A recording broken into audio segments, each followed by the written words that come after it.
ආයුබෝවන් PHNO YouTube නාලිකාවට ඔබ සාදරයෙන් පිළිගන්නවා. අද අපි කතා කරන්නේ ෆාස්ටිං උපවාස කියන හෙල්ත් මැජික් එක ගැන.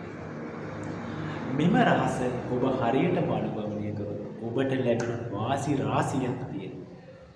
ඉතින් බලමු මොකක්ද මේ ෆාස්ටිං එකෙන් අපට ලැබෙන වාසි.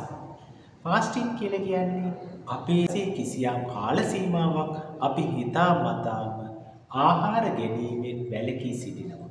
ඉතින් ෆාස්ටිං ක්‍රම ගණනාවක් තියෙනවා. එක ෆාස්ටිං එකක් තමයි ඩ්‍රයි ෆාස්ටිං. වතුරවත් පානීය කිරීම සිදු නොකර ආහාර ගැනීමෙන් වැළකී සිටීම. දෙක වෝටර් ෆාස්ටිං. වතුර පමණක් පානීය කරනවා ආහාර ගැනීමෙන් වැළකී සිටීම. ඉන්ටර්මිටන්ට් ෆාස්ටිං. මෙහිදී අපි කරන්නේ දවසේ පැය ගණනාවක් ආහාර නොගෙන සිටීම. ඉතින් මුලින්ම බලමු අපි මෙම ආහාර නොගෙන ෆාස්ටිං සිටීමෙන් අපට ලැබෙන ප්‍රයෝජන වාසි මොනවද කියලා. විශේෂයෙන්ම ඕනෝන රෝග ගණනාවක් වළක්වා ගන්න මෙම ෆාස්ටිං ක්‍රමය ඉතාමත් වැදගත් වෙනවා. උදාහරණ වශයෙන් හෘද රෝග, දියවැඩියාව, පිළිකා තත්ත්ව ඇතුළු රෝග ගණනාවක් වළක්වා ගන්න අපට පුළුවන් ෆාස්ටිං ක්‍රමය තුලින්. ඒ වගේම ප්‍රධාන රෝග පහක් ගැන අපි අද කතා කරන්නේ. එක type 2 diabetic mellitus. ඉතින් අපි බලමු අපි ෆාස්ටිං සිටිනකොට මොකක්ද වෙන්නේ කියලා. ෆාස්ටිං සිටින විට අපගේ ඉන්සියුලින් වල සංවේදීතාවය වැඩි කරනවා. ඉන්සියුලින් වල සංවේදීතාවය වැඩි කරාට පස්සේ රුධිරයේ තියෙන මෙම සීනි ග්ලූකෝස් අපගේ සෛල තුළට ගමන් කරලා ඒ සෛල තුළ ATP වශයෙන් ශක්තිය නිපදවීම හරියට සිදු වෙනවා. ඉතින් ඉන්සියුලින් සංවේදීතාවය වැඩි කර ගැනීම මෙම ෆාස්ටිං ක්‍රමයෙන් අපට සිදු කරගන්න පුළුවන්. එමගින් type 2 diabetic mellitus වලින් ඔබ පෙළෙනවා නම් එම රෝගී තත්ත්වය පාලනය කර ගැනීමට ප්‍රධාන වශයෙන්ම හැකියාවක් තියෙනවා. දෙක fatty liver. fatty liver කියන්නේ මොකක්ද? fatty liver කියන්නේ අක්මාවේ මේදය තැන්පත් වීම.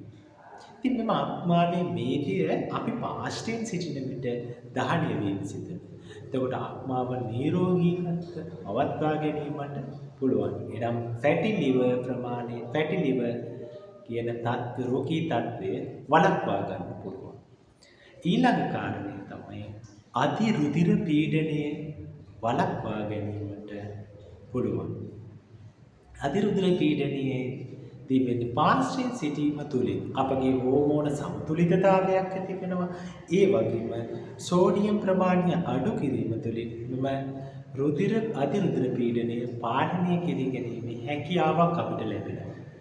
ඒ වගේම තමයි හෝමෝන සංවේදීතාවය වැඩි කරගන්න පුළුවන්. හෝමෝන සංවේදීතාවය කියලා කියන්නේ හෝමෝන වල සමතුලිත පැවැත්මට වැදගත් වෙන හතරවෙනි කාරණය.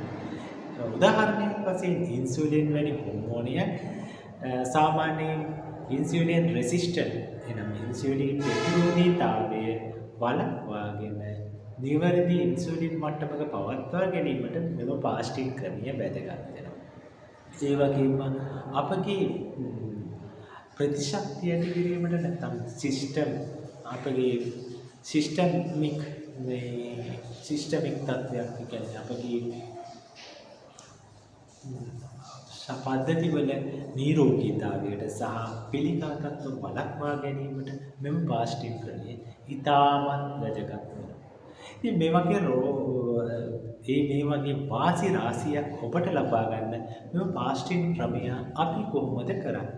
ෆාස්ටිං මෙතඩ් ගණනාවක් තියෙනවා. එම මෙතඩ් වලින් අපි ඉන්ටර්මිටන්ට් ෆාස්ටිං ගැන කතා කරමු. ඉන්ටර්මිටන්ට් ෆාස්ටිං එකේදී අපිට පුළුවන් අපි කැමති ආකාරයට පැය 12ක් ආහාරයට ගන්නවා, පැය 12ක් ෆාස්ටිං සිටිනවා, උපවාසයේ සිටිනවා.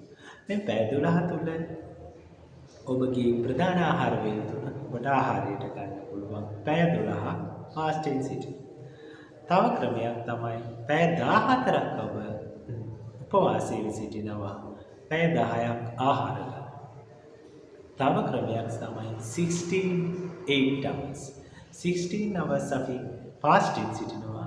පැය 8ක් තුල ආහාර ගැනීම සිදු කරනවා. ප්‍රධාන ආහාර වේල.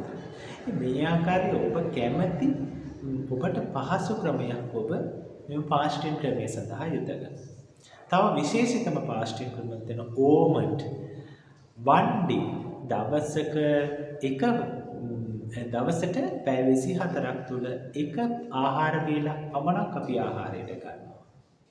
පැය 23ක් වගේ වැඩි කාලයක් fasting සිටිනවා. ඒ වගේම තවත් fasting ක්‍රමයක් තමයි intermittent fasting. එනම් දවසේ එක දවසක් ආහාරයට සාමාන්‍ය පරිදි ආහාර ගන්නවා ඊළඟ දවස උපවාසයේ සිටිනවා. ඒ වගේ සිදු කරන්න පුළුවන්.